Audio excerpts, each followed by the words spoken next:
வணக்கம், உங்கள் மீனவன்.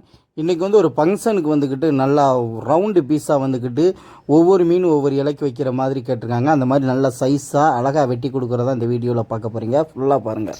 நம்ம எப்போவுமே ஃபங்க்ஷன் ஆர்டர் கொடுத்துக்கிட்டு வழக்கம். அதே மாதிரி இன்றைக்கி நமக்கு ஒரு ஆர்டர் வந்திருக்கு. என்னென்னு பார்த்தீங்கன்னா கலிங்க முறையில் ஆர்டர் தான். 800 சைஸ் கேட்டிருக்காங்க. கிட்டத்தட்ட 80 கிலோ மீன் எடுத்து நாங்களே வெட்டி ஃப்ரீயாகவே டெலிவரி பண்ணுறோம். உங்களுக்கும் இதே மாதிரி கல்யாண ஆர்டரோ இல்லை பர்த்டே பார்ட்டி இந்த மாதிரி ஆர்டர் வேணுங்கிறவங்க கீழே இருக்கிற நம்பர் தொடர்பு கொண்டு ஆர்டர் பண்ணிக்கலாம். மாலை போட்டிருக்காங்க. கண்ணனுக்கு அரோகரம், முருகனுக்கு அரோகரம். அடிக்கடி மாப்பிள்ள மாலை போட்டிருக்கே மறந்துட்டோம். என்னன்னு தெரியல, அதெல்லாம் சினிமா போட்டு கடவுள் மாலை போட்டோம்னு மனசில் பக்தி இருக்குங்களா? பத்தங்க வாயிலிருந்து நல்லா வரும். அப்பப்போ மாலை போட்டால் மட்டும்தானே பக்தி வருது. அது மருந்து போயிடுது. என்னன்னே தெரியல. நம்ம பார்க்குற வேலைகளை கண்ணனுக்கு அரோகரம், முருகனுக்கு அரோகரம். முக்கால்வாசி மாலை போட்டது தானே மீன் யாரும் பார்க்குறாரு. வயிற்று பொழப்புக்கு மாலை போட்டால் சாப்பிடாம இருப்பியா?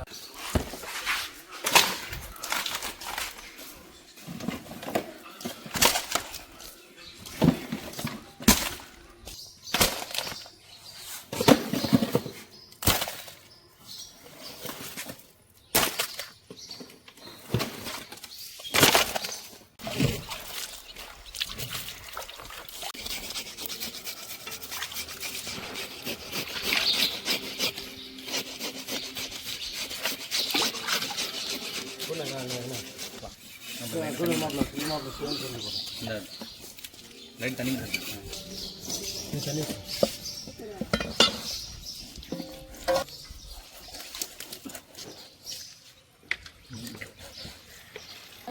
யாருடா சரி ஒன்று சார்.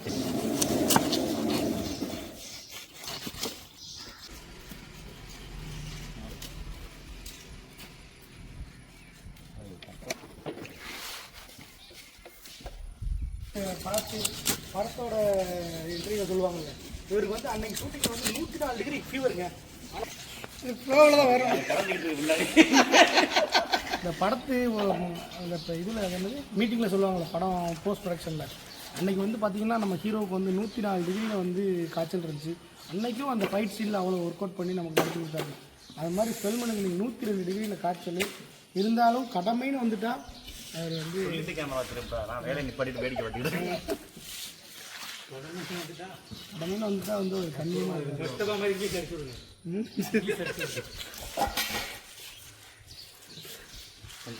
இது ஒரு 60 1 2 3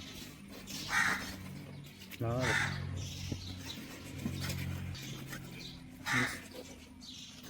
ஸ்னேக் மாதிரி இருக்கா? 6 7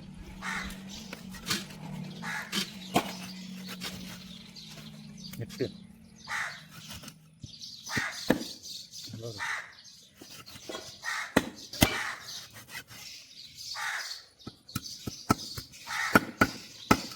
16 17 18 19 20 21 22 23 24 பீஸு. ஆரம் 10 வெட்ட தெரியாது. ஃப்ளோவில் வர்றதுக்கு தட்டினாண்டா. சரி சார்.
ஒரு மேலே சுற்றுங்கய்யா. மேலே நாம்ல பேக்கிங் முடிஞ்சதா?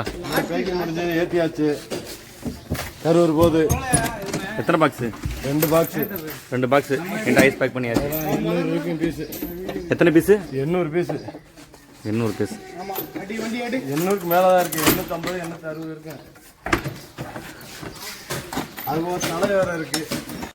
நம்ம ஃப்ரெஷ்ஷான கலிங்க முறையில் ஸ்லைஸ் பண்ணி எடுத்து பேக் பண்ணி நீட்டாக நம்ம வண்டியில் எடுத்து கிளம்பியாச்சு. இப்போ வந்து அந்த கஸ்டமர் பேர் என்னன்னு கேட்டிங்கன்னா உமர், மிஸ்டர் உமர். அவங்களோட சிஸ்டருக்கு தான் மேரேஜ். எங்கள் குடும்பம் சார்பாகவும் எங்கள் ஊர் மக்கள் சார்பாகவும் அவங்களுக்கு மிகப்பெரிய நன்றியை தெரிவிச்சுக்கிறோம். அதே மாதிரி அவங்களுக்கு ஹாப்பி மேரேஜ் லைஃப். நன்றி, வணக்கம். நம்ம வந்து அந்த ஃபங்க்ஷன் ஆர்டரை வண்டியை ஏற்றி அனுப்பி வச்சாச்சு. அதுக்கப்புறம் அடுத்து நம்ம என்ன பார்க்க போகிறோம்னா ஒரு மீனை பற்றிய ஒரு தகவல் தான் பார்க்க போகிறோம். என்னென்னா இப்போ இந்த சிகப்பாக இருக்குது பார்த்தீங்களா, இந்த மீன் வந்து யாருமே சாப்பிட மாட்டாங்க. நீங்கள் எந்த மார்க்கெட்லேயும் பார்க்க முடியாது. இது வந்து உணவுக்கு உகந்த மீன்கள் கிடையாது. அப்படி என்ன இந்த மீன் அப்படின்னு கேட்டால், இந்த மீனை நான் சாப்பிட்ருக்கிறேன். கடல் மேலே அவிச்சு சாப்பிட்ருக்கிறேன். ஏன்னா இது வந்து பயங்கரமான விஷ மீன் அப்படின்னு சொல்லுவாங்க. இருந்தாலும் இந்த விஷம் நம்மளை தாக்குமான்னு சொல்கிறதுக்காண்டி ஒரு தடவை சமைச்சு சாப்பிட்ருக்கேன். ஆனால் இதோடைய விஷம் வந்து கறியில் இருக்காது, அதோடைய உடம்புல உள்ள முள்ளில் தான் இருக்கும். ஏன்னா இந்த மீனுடைய விஷம் வந்து அசந்த ஆளை சாகடிக்கக்கூடிய அளவுக்கு கூட அதில் விஷம் இருக்குது இந்த மீனில். இந்த மீனை வந்து நாங்கள் மீனவர்கள் எல்லோரும் சாமி மீன் அப்படின்னு சொல்லுவோம். நிறையா காமெடியிலலாம் சாமீன் கிடைக்குமா அப்படின்னு சொல்லுவாங்க. சாமீன் கிடைக்காது, ஆனால் சாமி மீன் கிடைக்கும் கடலில். ஆனால் நீங்கள் இதை சாப்பிடுவீங்களான்னு தான் தெரியாது. இந்த மீன் வந்து உண்மையிலேயே அப்படி அந்தளவுக்கு விஷம் இருக்குன்னா நீங்கள் எப்படி தெரியுதுன்னு சொன்னால், இந்த மீனை நான் குத்து வாங்கியிருக்கிறேன். இது வந்து ஒவ்வொருத்தவங்க உடலை பொறுத்து அந்த மாறும்.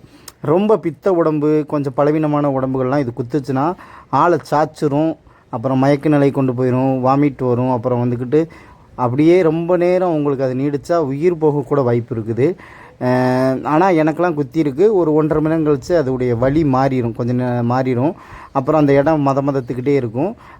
ஆனால் என் தம்பி அந்தோனிக்கு வந்து இது குத்துச்சுன்னா ரொம்பவே மயக்க நிலைமைக்கு 2 தடவை குத்திருக்கு. 2 தடவையுமே மயக்க நிலைமைக்கு கொண்டு போய் ஹாஸ்பிட்டல் கொண்டு போய் ஊசி போட்டு தான் ஒரு அந்த பழைய நிலைமைக்கு வந்தான். அந்தளவுக்கு வந்து அந்தோனிக்கெலாம் இது குத்தி விஷம் பாதிச்சிருக்கு. ஒரு தடவைலாம் கடலில் வலை வாங்கிக்கிட்டு இருக்கும்போது குத்திருச்சு. அவனால் வலி தாங்க முடியாமல் வாங்கிக்கிருந்த வலையவே கடலில் வெட்டி விட்டுட்டு, ₹1,00,000 மதிப்புள்ள வலை போனாலும் பரவாயில்லன்னு சொல்லி வெட்டி விட்டுட்டு அவனை கரையை வந்து ஹாஸ்பிட்டல் சேர்த்து ஊசி போட்டு காப்பாற்றிருக்கோம். அப்படிலாம் நடந்திருக்குது. அதனால தான் இதோடைய விஷம் வந்து ஒவ்வொரு ஆளை பொறுத்து இருக்குது. சில பேருக்கு ஒன்றுமே செய்யாது, சில பேருக்குலாம் குத்துனா அந்த லைட்டாக நம்மன்னு சொல்லும். அதுக்கப்புறம் அவங்களுக்கு அந்த இதே தெரியாது, ஒரு எறும்பு கடிச்சா எப்படி இருக்கும் அப்படின்னு. சில பேருக்கு தேன் கிளவி கொட்டுனா எவ்வளோ விஷம் இருக்கும், அந்த மாதிரி உங்கள் ரத்தத்தை பொறுத்து இது இருக்குன்னு சொல்லுவாங்க. ஆனால் நீங்கள் இதை எங்கே மீனவர்கள்ட்ட போய் கேட்டாலும் சொல்லுவாங்க, இது வந்து ஒரு விஷ மீன். இது வந்து என்னன்னா, மீனவர்கள் வந்து வலையில் மாட்டினோடனே அதை தூக்கி கீழே போட்டுருவாங்க. சிலது உயிரோடு இருந்தால் ஓடிடும், சில செத்து மிதந்து கரை ஒதுங்கிரும். ஐயா அழகாக இருக்கேன்னு யாரும் இதை கையில் தொட்டு எடுக்க வேணாம். இது கரையோரங்களில் நிறையா கிடக்கும். நீங்களும் பார்த்துருக்க வாய்ப்பு இருக்குது. அப்படி பார்த்துருந்தீங்கன்னா பார்த்தவங்க கமெண்ட் பண்ணுங்கள், பார்த்ததே இல்லைன்னா அவங்களும் கமெண்ட் பண்ணுங்கள். ஆனால் இதோடைய ஆபத்தை தெரிஞ்சவங்களும் கமெண்ட் பண்ணுங்கள், தெரியாதவங்க தெரிஞ்சுக்கிறங்க. ஏன்னா இது கண்டிப்பாக உங்களுக்கு வந்து ஒரு பயனுள்ளதாக இருக்கும் அப்படின்னு நான் நினைக்கிறேன். ஏன்னா இதனால் ஒருத்தவங்களுக்கு பாதித்தா கூட அது வந்து ஆபத்து தானே. இதை தெரிஞ்சுக்கிட்டு நீங்கள் தொட்டிங்கன்னா யாருக்கும் அப்படி ஒன்றும் நடக்க வாய்ப்பு இல்லை. நன்றி, வணக்கம். கண்டிப்பாக இன்னொரு வீடியோவில் சந்திப்போம்.